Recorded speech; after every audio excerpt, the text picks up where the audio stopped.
Hello, my name is Brenda Price. I'm the Associate State Director at AARP Michigan. Welcome to our Black History Month program. We are so delighted that you could join us today. We have a wonderful topic. We're going to talk about the influence that Black Americans had on quilt making in America. We are going to have some wonderful experts who are quilt makers from around Michigan. We know that many of you are from around the country. So we really hope that you will appreciate this and take the time to share this out on Facebook with your friends and ask them to join us. At AARP, we are celebrating Black History Month. Our theme is Together We Thrive. There are lots of programs that still remain for the coming month, although we do celebrate Black History all year long at AARP. So to learn more about other programs that we're offering this month, please go to aarp.org and in the search engine, type in Black History. A number of programs will come up, including a conversation with the Secretary of the Smithsonian Institute. There is a concert coming up. So there are lots of activities for you to enjoy. Different states are putting on different events. So you also might want to check your event page of your individual state. So knowing that you all are from different places around the country, we would like for you to just plug in into the Facebook comment section what city, state you're from, just so we get a flavor of where you are from. Also, along the way, if you have questions or comments, pick them up and your questions will be answered by our excellent panel near the end of the program. So I hope that you will enjoy our program today. And I am going to get started.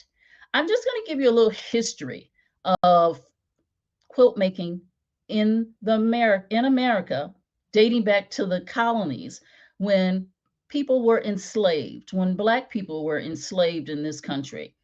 Black people brought traditions of quilt making with them. African textiles have long been on the planet. So slaves at that time took pieces of cloth and material to be able to patch together clothing, covering for warmth, etc. It has been recorded by historians, it has been researched by families. So today you are going to see some of that. Quilts hang in the Smithsonian and other museums around the country that were created by slaves, and some of them are very prominent. Miss Harriet Powers was a slave born in 1837, and this is a quilt of hers that you're seeing now. It hangs in the Smithsonian and is hung in the Boston Museum. And this is not uncommon around the country. Just do your homework, find out what's going on in your community around quilting and the African American influence of quilting. There's a woman who is a member of our community in Michigan, Miss Leslie Graves, who forwarded pictures of quilts made by her grandmother. Her grandmother's great grandmother migrated north to freedom. She migrated to Buxton, Ontario. I am from Detroit, Michigan, and I have been to Buxton. My family used to go there when I was a kid to go to an annual celebration that the Black community had. Her quilts are beautiful. We have two pictures, and she carried this tradition from her a great grandmother who was a slave. She learned to quilt through her family and has shared these quilts. And we have two of them that we're going to show you. Here's one. These quilts have been in this family for generations. And then here's the other one. It has also been in the family for generations. So this just gives you an idea of some quilts that were created in the early 1900s. So the pattern work, the fabric work, the design is just phenomenal. So the traditions continue on. We have a wonderful, wonderful panel that is with us today. The Great Lakes African American Quilters Network is here today. They produced a book that they will tell you more about. And we are going to briefly talk to the panel, and then we are going to go through some of the quilts that they have made. And our first conversation is going to be with the panel to introduce them. So we can bring up all of the panel. And we're going to talk to Miss Pat Millender to start. Good morning, everyone. This is Pat Millender. My Wi-Fi may be a little slow in bringing up the pictures. You may have them before I do. But this is Miss Pat Millender, and we're also going to bring on screen other members of the Great Lakes Network as she talks, so that if they want to weigh in. But Pat, start to tell us a little bit about the network that you all have in here in Michigan, and what We you are do in and how you got started. Okay, we are in fact celebrating our 20th year this year, and we're going to celebrate that Wow. by having a quilt show in September, the 23rd and the 24th, and you'll see a flyer from that later on. And we're looking forward to having you come to it. It's at St. John's Armenian Church, which is on the Lodge Expressway in 9 Mile. But the group started the ladies went to a quilt show in 2002, four of them. And after the quilt show, they decided, wait, we need to have a big group in the Detroit area that does quilting. So they sent out feelers to other churches because a lot of churches had quilt groups, and they were able to get some people that were interested. And what they wanted to do was promote and preserve the art of quilting. They wanted to sponsor workshops and lectures and displays and show off African American quilts and engage in charitable efforts. So their first meeting was in 2003, and they had 39 charter members there and 60 guests. By the end of that year, they had Wow. 93 active members. And we give away a lot of charity, a lot of quilts. I want to tell you some of the people that we give them to. We give a lot of quilts to veterans, and we have a veterans hospital here in Detroit, and we give them there. We give them to children's groups. We give them to children's hospitals. Um, what and this year, I'm proud to say we got a call out that there was a need of some quilts for Ukraine, and we were able to send 85 quilts through Poland to Ukrainian refugees. We're very proud of that. And our quilts have been displayed at Michigan State Fair, the African World Festival, the African American Museum, University of Michigan, Michigan State. We're just all over the place. And like we said, we have a book, and we'll tell you about the book later on. Thank you. Thank you, Pat. I'd like for the other members of the network to introduce yourself and tell us a little bit about how you got into quilting. Let's start with Miss Thomas. Good morning. My name is Toya Thomas, and I have been quilting for about 14 years. And I owe that to a small group in Oakland County, the Oakland County chapter of Jack and Jill. We decided that we would make a quilt to represent our organization. And as we began, I knew how to sew, but not how to quilt. So I took a quilting class, and it just happened that Kay Whittington was the teacher, who was also a member of the Great Lakes African American Quilters Network. I joined the organization after learning a few tips from Miss Whittington, and I haven't looked back. From there, I learned how to take learned how to do different quilting techniques, and learned how to um, make myself better as a quilter and make my quilts better.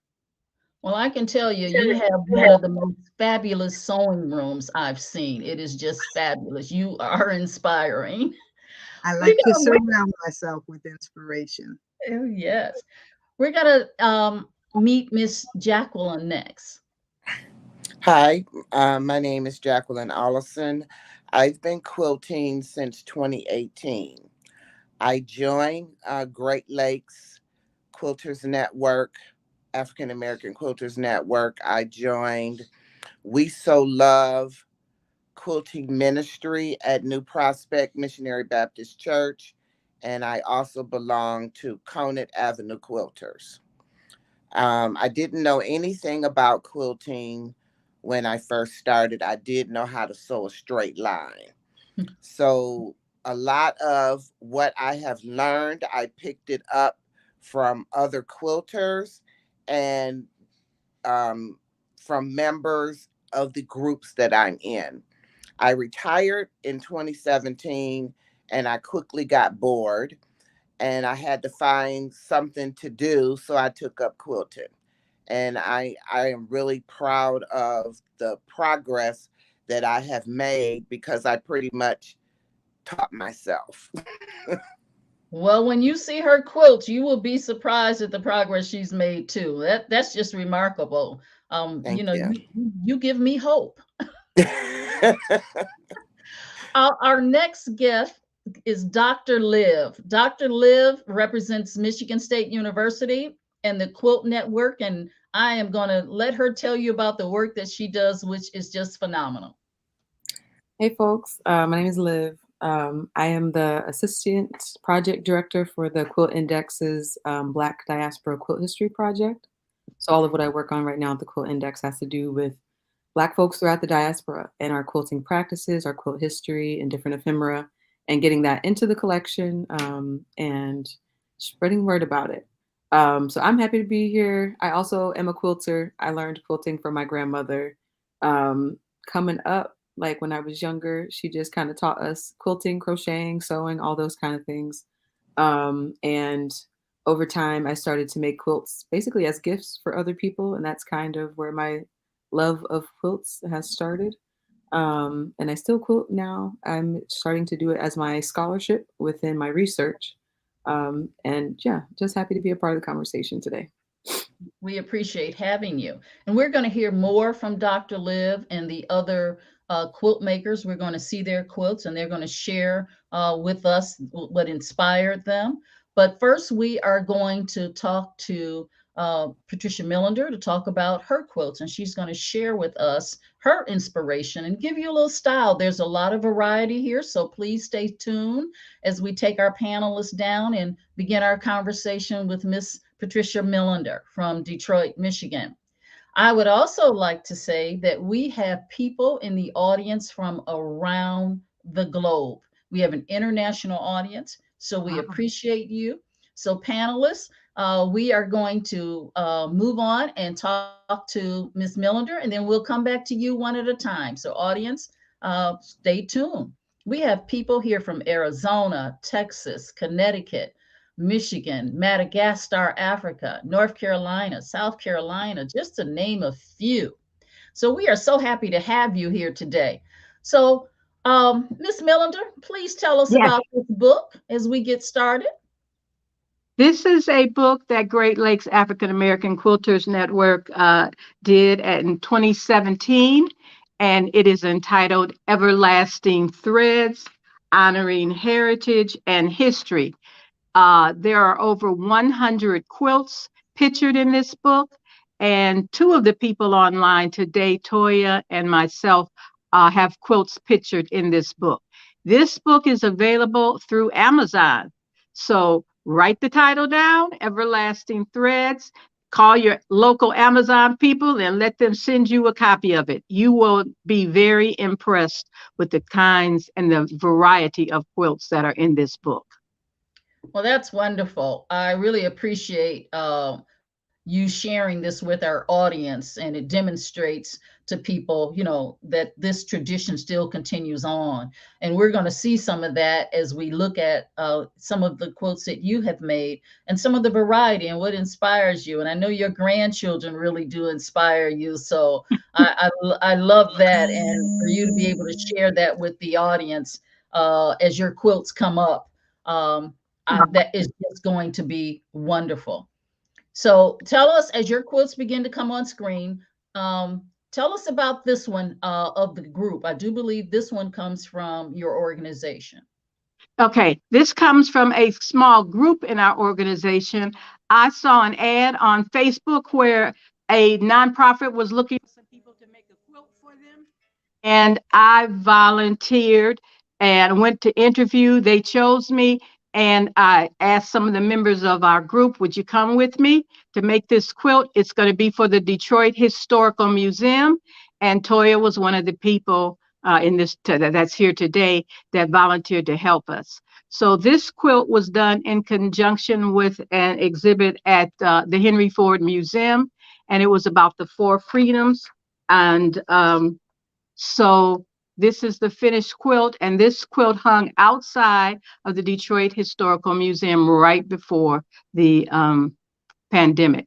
This quilt is called African Queens, and this is a quilt that was introduced at one of our meetings, and so people were given the pattern, and many of the members of our members made this quilt. They're all different because everybody uses fabrics that interest them. And I took mine and made them a little bit further apart. And this is about a full-size quilt. Okay. This is just beautiful. So each person contributed something to the one quilt? No, this is my personal quilt. Personal one? And Okay. these quilts, these are batik fabrics that are used in this particular quilt. Well, thank you. Thank you. That's Mhm. real helpful. And Tell us about this one. now this is, I hate to say it, one of my favorite quilts. Toya and I are both members of Delta Sigma Theta sorority, which is a national Black sorority, and it was our 100th anniversary. So what we did, we decided we wanted to make a quilt for our group. And so we said the first 100 people that sign up can do a block, and we cut 10 by 10 squares, and they were passed out to the people who said they were interested. We ran 3 workshops to teach people how to make the quilt blocks. Some people painted them. Some people just used things that they bought at Michael's or another craft store. We had people who actually went to one of our members who has an embroidery business, and she embroidered whatever they wanted on it, their names or however they wanted to do it. And so this belongs to our sorority, Delta Sigma Theta Southfield Alumni Chapter. And we just love it. We're really proud of it. It was a lot of work, but Toya kept me on task. Well, So this seems like an opportunity to be able to engage non-quilters in a project. it was. And in fact, after that, we did have a little session where we taught some introductory quilting to some of our sorors. And I'm sorry to say nobody has really come on board and been a full-time quilter like Toya and I, but we hold out hope. Hope. There's always hope. There's always hope. Now, while I'm a quilter, I do a lot of what's called art quilts. And this is one of the examples of my art quilts. This quilt is made from indigo fabrics that came from Mali. One of my best friends travels to Mali quite a bit, and she makes clothing out of the indigo fabric, and then she always sends me the scraps. And from the scraps, I make things like this wall hanging. So this is a wall hanging, it's not a bed quilt. But that's something else. That's those people that do those kinds of things are usually considered fiber artists. And that's actually beautiful. I know you say it's Thank a you. wall hanging, but Mhm. looking at it, might even want to wrap it around my shoulders or throw it over my shoulder. I mean, these are just very, very, very creative. Right. And it has, I don't know if you can tell from this, but it has like little beads and stuff that are hanging down the center of the quilt. Okay. We're going to Mhm. bring up our next quilt. And Miss Toya, you are going to share with us your inspiration for quilting. I mean, this is just fabulous. I can't even imagine how many pieces are there or how you thought about the coloring or any of that. This is one of my favorites, Queen Mother. And actually, this was a class that was taught by my guild, Great Lakes African American Quilters Network. Theodore Fleming taught us a class which basically fused the process of using the Bargello and also using a wedged ruler. And from that, I started with a panel actually, which is where the image in the center came from. And then from there, I was inspired by the Black Panther movie, and I just went from there as I explored the new technique. Now, now that you said that, I can see the movie, visually. This is just beautiful. Let's bring up our next slide. Now, this is another, this is probably my main niche, if you will, or niche, depending on how you use the word. And that is memory quilting. This was one of my first memory quilts other than t-shirt quilting, but this quilt was done for the Martin family out of Jenkinsville, South Carolina. And what it represents is their family tree. And the trunk has the name, I know you can't see it close up, but it has the name of the enslaved African and one of her daughters.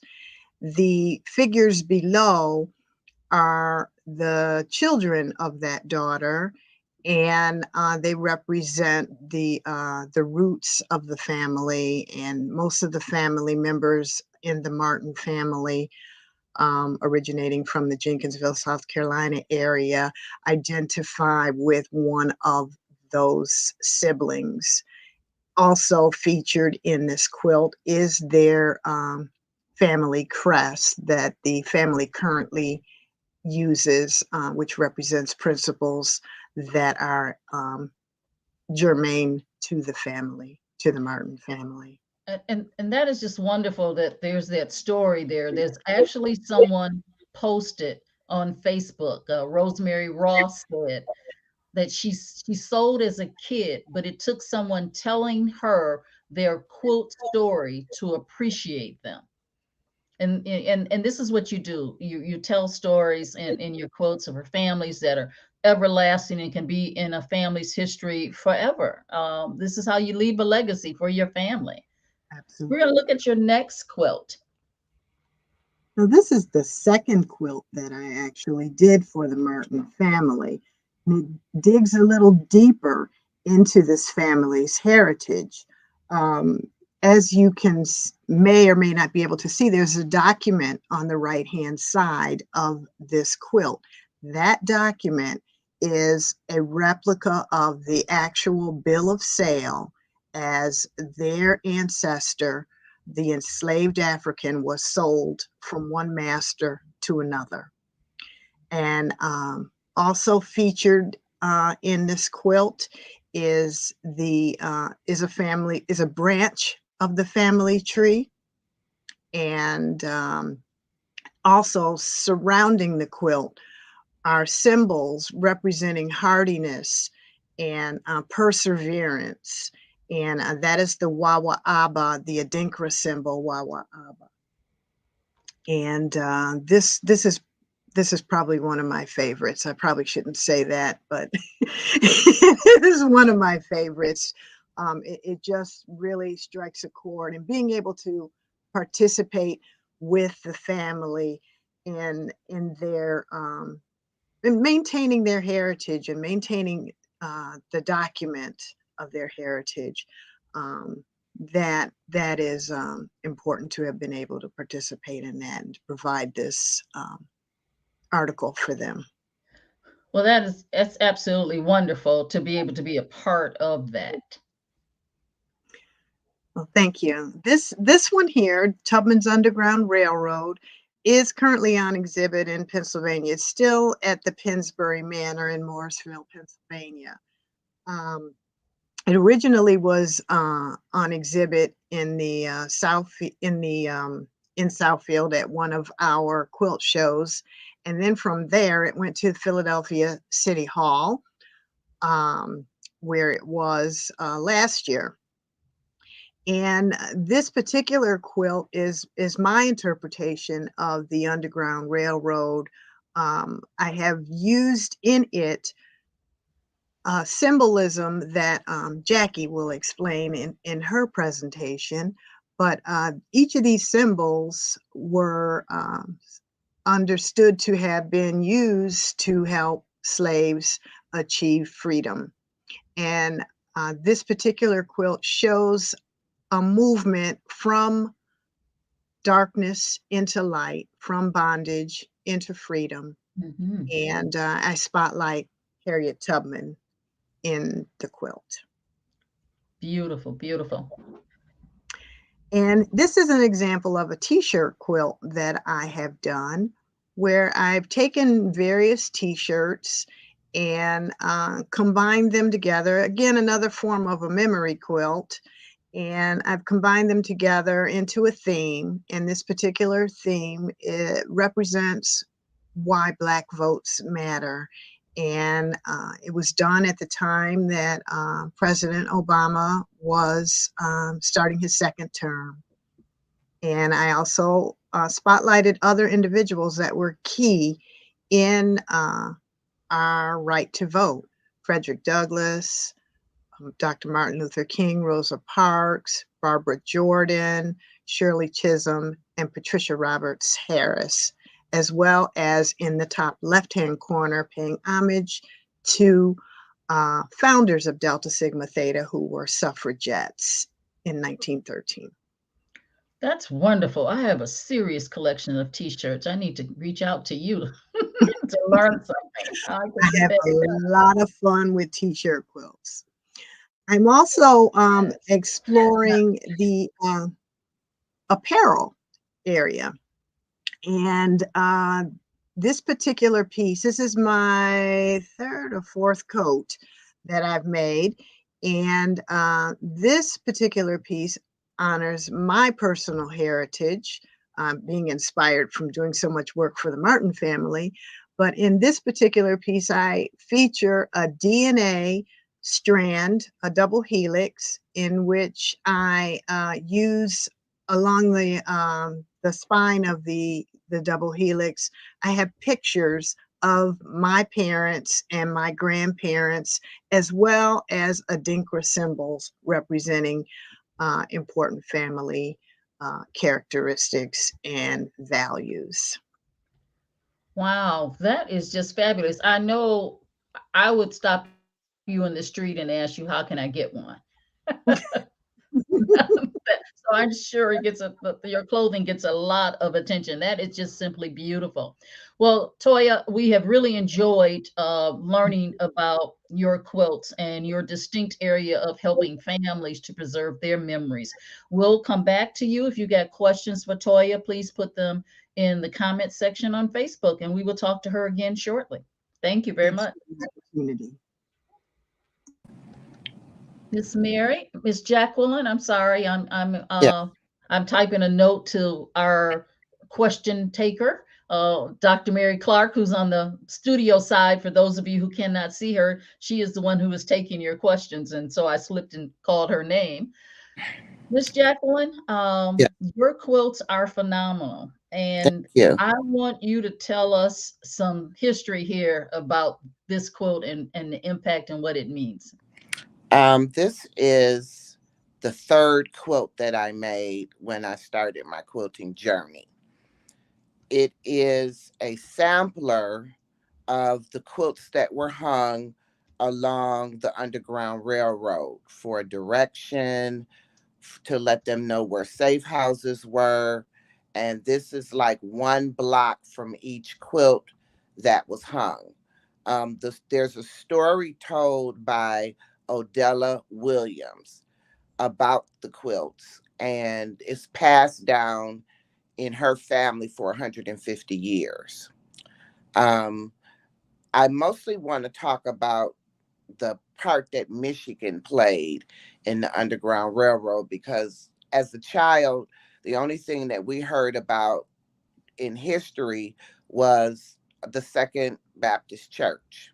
But once I started digging into the history, I found out that um, once the slaves entered Indiana, they entered Michigan in a city called Cassopolis. And from Cassopolis, they went to Vandella. They went to Schoolcraft, Kalamazoo, Battle Creek, Marshall, Jackson, Ann Arbor, Ypsilanti, and then to Detroit.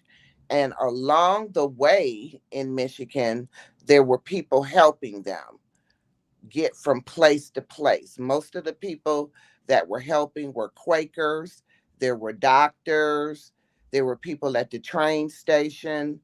The people were called station masters and conductors who were actually doing the helping.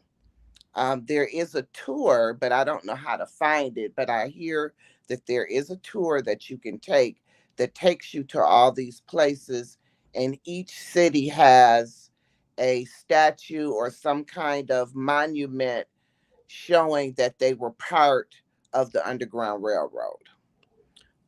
Once the slaves reached Detroit, there are three churches that were part of um, Part of the, concealing the slaves yes. until it got dark for them to go across the river to Canada. And Mhm. that was St. Martin's Episcopal Church, First Congregational Church, and Second Baptist Church. Okay. Well, Miss Jacqueline, where would somebody see these symbols along the way? They would hang on barns, they would hang on people's porches. Um, and it was a guidance along the way. There's also a church, used to be a church at Hart Plaza before they tore it down, and they found in the basement of that church were tunnels that the slaves Mhm. hid in to wait for the boats to come and pick them up to take them to Canada. I also did a little research myself and found that as we are looking at a whole quilt that has these different symbols on them, Mm-hmm. that sometimes it might not have been an entire quilt, but a symbol that represented we're getting ready to migrate north might be Yes. hung on a plantation somewhere. or Yes. or along the way there were other symbols like the bear claw that Yes. symbolize that there's food this way. I learned that there's another symbol in the quilt that represented a bow tie, and Yes. if slaves moving north saw a bow tie symbol somewhere, even a patch on somebody's jacket or hung on a tree somewhere, that symbolized that we are getting closer to town. So you need to make yourself presentable so that you blend in. So Yes. it And might not have been an entire quilt, but the symbol that's in these quilts collectively may have been appeared in along the route going to freedom. absolutely. This is And a wonderful. lot of that information is in a book called Hidden in Plain View. Yes, So yes. if you're interested, more interested in the Underground Railroad and the Mhm, path, you mhm. should purchase that book. Okay. Well, let's move on and look at your next quilt. This is Okay. fabulous. I'm glad we shared that story about the symbols. This Okay. is this is carrying the tradition forward. Yes, this is I thought I was getting really good at what I was doing, so I decided that I wasn't going to do a pattern from a book, that I wanted to create something of my own. So these are silhouettes of Black ladies, um, and I call it Black Girl Magic. All right. Okay, so some of these photos are ladies going to church. Some of these are just casual, because we wear hats in church. That's right. That's right. And it's African hairdos. different African faces, and that's why I called it Black Girl Magic. Okay. This is fabulous. It really is Black Girl Magic. And the fact that you start quilting in 2017, you said? 2018. 2018. Just phenomenal. Let's look at Thank your you. next one. Okay, this is Wow. a panel that I purchased, and I just embellished the panel. This is the Lord's Prayer. And every time I show this to somebody, they want me to make one Okay. for them. So I've made like 6 of them. And I don't make them the same because I don't want people to have the same quilt hanging in their Mhm. house. So I embellish each quilt differently. Okay. Beautiful. Absolutely Thank beautiful. you. And this quilt is a memory quilt that I made for my sister. Mm-hmm. Her best friend, they had been friends from elementary school. They went to college together, just a life together. Mm-hmm. And she always thought of her friend as a sister because they'd known each other for so long. Well, she died of breast cancer.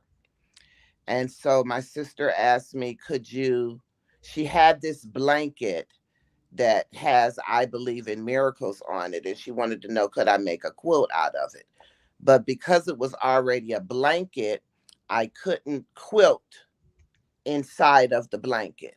So Okay. what I did was I embellished the outside and added pictures of her and my sister. And then I had to quilt the whole thing by hand. Wow. It's simply beautiful. Simply Thank you. beautiful. You inspire me. I may get there. Well, we're going to come back and talk to Miss Jacqueline. But next, we're going to talk to Dr. Liv from Michigan State, and she is going to share with us how you might get your quilt into the quilt index. And just tell us a little bit about the history. Why the index? Why are you preserving this work for all the world to see? Yeah. Well, thank you again for having me. It's great to see everyone else's quilts. The quilts that I have here on these slides are not quilts that I've made myself, but are quilts that we have in the collection. And we have them in the collection to preserve that history, to preserve this legacy, and to share with others. So classes get to come, like other community members, whenever groups want to come and see quilts, we can have a collection of quilts for folks to see. We also have the digital repository online. So if you want to visit the Quilt Index website, which you'll see the link on the slides, you can visit that as well. Yeah, so I do this work again to preserve that history, legacy. I learned it from my grandmother, and I see how important it is for her and families, and even what we've been talking about a lot, especially like Toya with the memory quilts. Like that is a really rich way to share legacy, to share stories, and it's something that I just find very beautiful and love to learn about. So I know that's kind of what brings me to the work. Also, just sharing Black feminist and womanist ways of being and knowing. I think, especially particularly Black women, have a really rich cultural legacy and history of care work, of creative work, their artistry. I very much learned from myself. So yeah, so with these slides, I just have a couple of some of the ones that I like from our collection. They're made from folks throughout the diaspora, I think primarily African American women. And the first one here is a quilt called Afro American Women in Quilts that was actually made by Questa Benberry, Annette Amon, Louis Mueller, and the Kinlock Community Center ladies in St. Louis, Missouri. St. Louis, Missouri. And this is one of the more well-known quilts because of Questa Benberry. She's a very well-known quilt scholar who passed. And we actually have her archive at MSU. So for anybody who does archival work or is looking to learn more about quilt history and scholarship, you can come and visit the archive and learn more about her as well. Okay. This is another one titled Portraits of South African Black Women and the Anti-Apartheid Struggle by Fina Nkosi, made in Soweto, South Africa. So this one has, again, it's a portrait quilt made of all of these very influential Black women who were part of the freedom struggle. And again, having these portraits is a way of carrying on folks' names, their legacy, and sharing the history of the work that they do. Great. The next one, another spotlight from the Quilt Index archive, The Bus Ride That Paved the Way by Carolyn Crump. And I believe Carolyn Crump is a part of the Women of Color Quilters Network. And this one you can see it shows Rosa Parks, as well as the Obamas behind and other figures who have been important in our freedom struggle.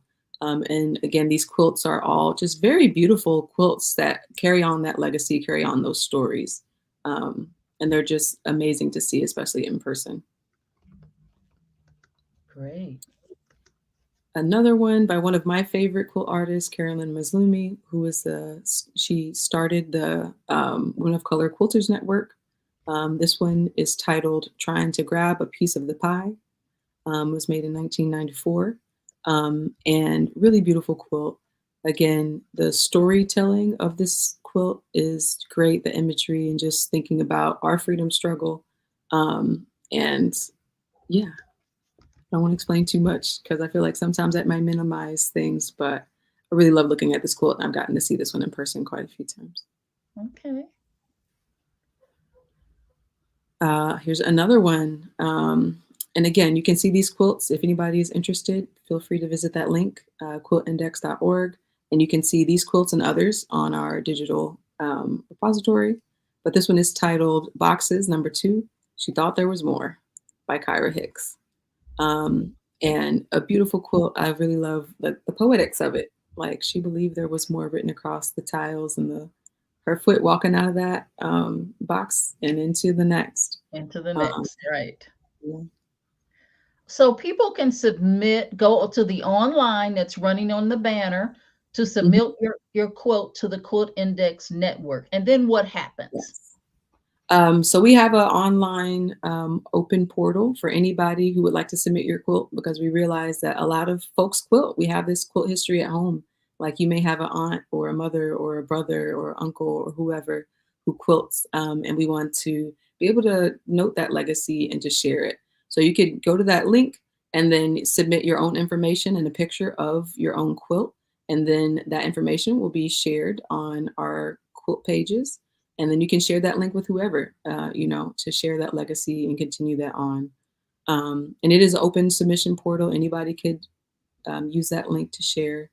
And you could submit more than one quilt. So if you are a quilter who has a rich legacy, like a lot of folks who are on the call, you could even submit multiple quilts and have your own artist page where it can feature information about you, your background, any other links to your other quilt websites or contact info. And all that can be gathered in one place for you to be in contact with folks. I think that's wonderful that you can have your own artist page in an archive.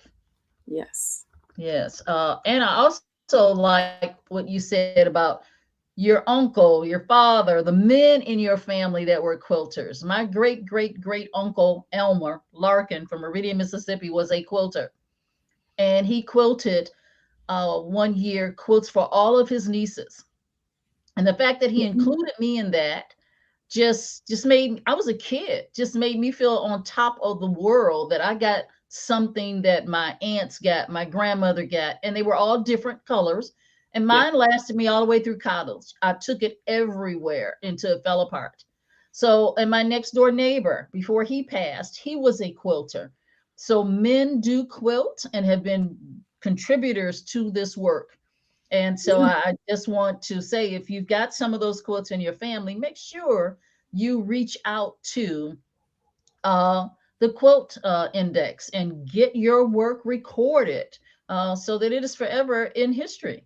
So I really appreciate that. We're going to bring back everybody and we are going to answer a few questions along the way. We've had a good response panel from our audience. There's someone in the audience who said that they wanted to commission a t-shirt too, a t-shirt quilt, that the expertise of the panel was just phenomenal. And so you've gotten a lot of comments and compliments in that regard, panel. I just wanted to share that with you. And on the screen is the slide that shows the event that the panel are all involved in September. And again, this is going to be at the St. John Armenian Church, that beautiful church. If you're from the Detroit area, you know where it is on Northwestern Highway. You see it from the lodge. I'm sure that's the same one with the beautiful dome. It is September 23rd, 10 a.m. to 5, and September 24th, 1 to 4. So, reach out and look that up, and you will be able to participate. And I'm sure there are quilt shows around the country. That is my first question to the panel. First, I'm going to start with Liv. Liv, through your research, can you tell us if there is a single link or place that people can go to find out about Black quilt networks around the country or Black quilt exhibits, or do we have to just solely Google and see what pops up? Well, I feel like that's always a good place to start, because I feel like there's also, very community specific places that have that rich legacy. I know the Quilt Index, of course, again, I work for them, so I have to, give that plug. We do have a lot of quilts online. And if you use our search engine, you can go and type, Black quilts or African American quilts, and it'll pull up quilts made by, folks who identify as Black or African American. So you can get a full listing there. I also know, I mentioned earlier, and we showed one of the quilts of Carolyn Maslumi, who runs the Women of Color Quilters Network. And they do events all around the country. I feel like maybe internationally as well. And they have a really rich legacy and collection of quilts on their website. So that's another good place to start. Place like the Great Lakes African American Quilt Network, your website is so well done, and there's so many quilt examples on there. And I've even started to see some of the newsletters, and they have a lot of pictures and examples there as well. So maybe some of the others may be able to chip in more, but those are just some of the starting places I know to look. Yeah, there are Facebook groups as well. Lots of Facebook groups. One that comes to mind, Black Girls Quilt and Create, Brown Girls Quilt. There are several Facebook groups. I belong to a couple of Facebook quilt groups, and I don't quilt. I just like to marvel at how beautiful they are. So thanks for reminding us of that. Just to inspire you, join some of those quilt groups and see what they're doing and what they're talking about. Someone asked, is the book available elsewhere other than Amazon? So the link has been posted on Facebook, that if you want to acquire it from another source, it has been posted. So look through the Facebook thread and get that link so that you can get the book. Carla said the African Queen quilt is magnificent.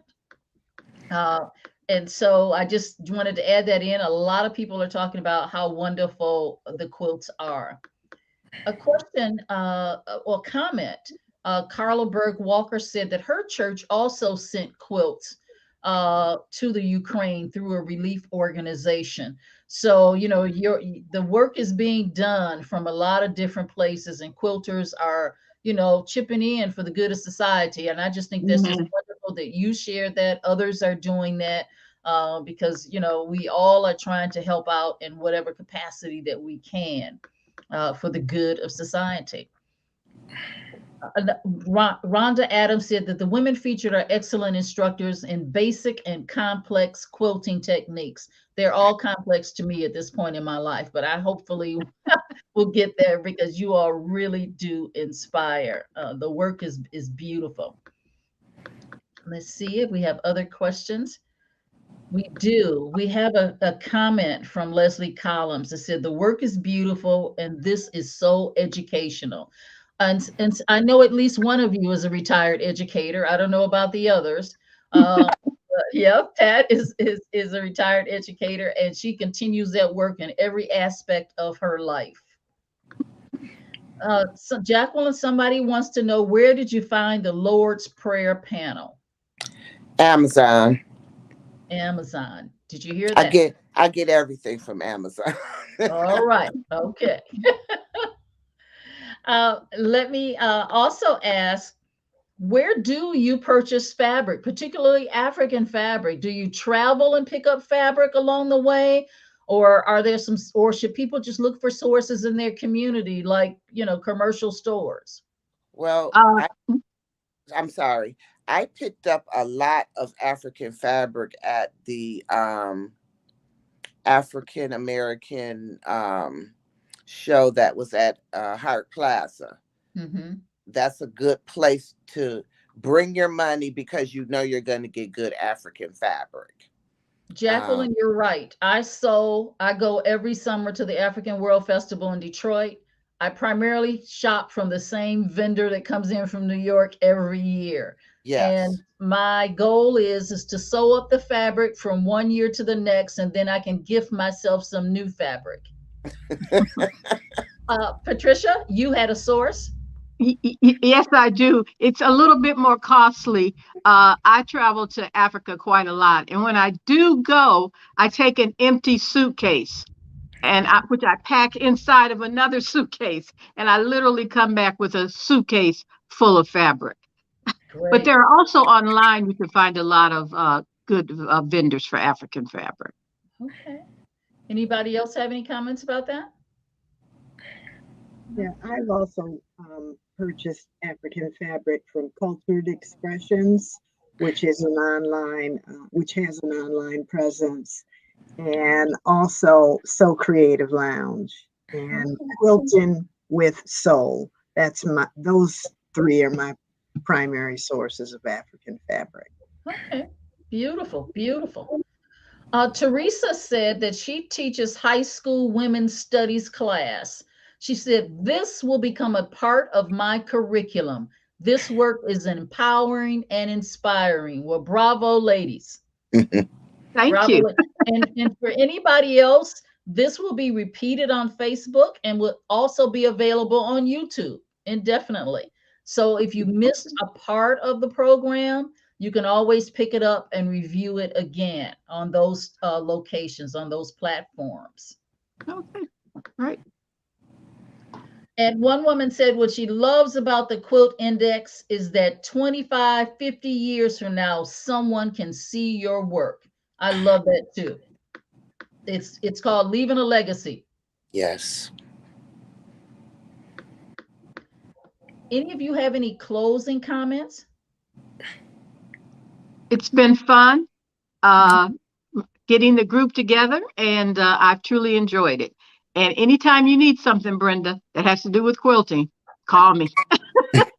She clarified that because I'm always asking about her cooking. She's got to be one of the best cooks on the planet. So I'm always Thank you. asking for something. Anybody else? Thank you for this opportunity to Yes. share our passion. And anyone else who's interested, feel free to reach out to us. I think follow us on Facebook. We would be happy to put you in touch with some resources. Thank Yes, you. and I just wanted to say that I will be submitting quilts to the index. I don't come from a family of quilters, so I would like to have some of my quilts on display for my family, history. Yeah, Okay. that's wonderful. Well, I'm looking forward to seeing them. Okay. And Great, anybody great. else who is on the call, interested in submitting, yeah, please contact me. And I'm just glad to be here and learn from each of you about quilting. I feel like I learn something every time we get on and have a conversation. So yeah, happy to be here. Well, Dr. Liv, you got one person who's committed to getting her quilts to you, and I know the others have been involved with you. Someone asked the question, what is your association with MSU? So they may have missed the work that you're doing. So quickly repeat that and what people can do. Well, I work for the Quilt Index. Specifically, I am the assistant project director for the Black Diaspora Quilt History Project, which is a NEH funded grant that is all about thinking through and collecting and making note of Black folk throughout the diaspora, our quilt history and quilting practice, and thinking about the stories of these quilters. So all of that is what the work I do right now. And I post a lot for the Quilt Index social media pages, as well as like doing my own research in the archives, and class visits, planning other events, things like that. Well, thank you. You talked about your social media pages. There was a comment from one of the viewers that noted that she archives her quilt projects. She teaches her granddaughters about quilting, and she has her own Instagram page. In this day of social media, there are just so many ways to demonstrate our culture and show off to the world the work that you do and the creative talents in our own community today and in the past.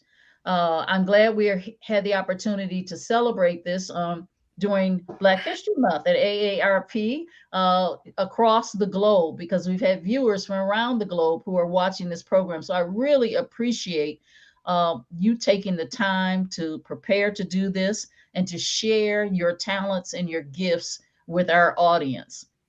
Again, if you want to see this, it will be on Facebook and on YouTube. There are other Black History Month programs hosted by AARP. So please go to aarp.org and look up additional Black History Month programs. We really appreciate our audience. Thank you very much for joining us today. Have a great rest of the week. Thank you, Thank ladies. you. Bye-bye. Bye. That's a good one. Bye.